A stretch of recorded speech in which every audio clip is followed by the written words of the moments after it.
Magandang umaga, Pilipinas! Narito na ang mga maiinit na balita sa Rated J Headliner News sa oras na ito, hatid sa atin ng Grandioso Travel and Tours. Drug den sa Cotabato City nilusob ng PDEA ng Bangsamoro Autonomous Region, operator at 3 iba pa, timbog sa 102,000 halaga ng shabu.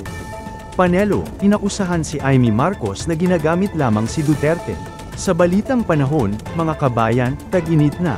Heat index posibleng pumalo sa 50 degrees Celsius ayon sa Pag-asa. Mag-asawang may 345 arrest warrants, arestado sa NAIA.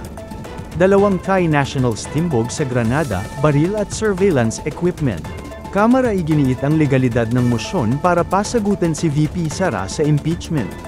Sa ating showbiz news, Kim Pao, pumasok sa PBB House, pelikula nilang My Love Will Make You Disappear, kumita ng 12 na milyong piso sa unang araw. At sa atin namang world news, pagtapyas ng bilyon-bilyong pondo sa mga serbisyong pangkalusugan sa Amerika ng administrasyon ni Trump, tinutulan ng mga mambabatas. Abangan ang kompletong detalye ng mga maiinit na balita mamaya.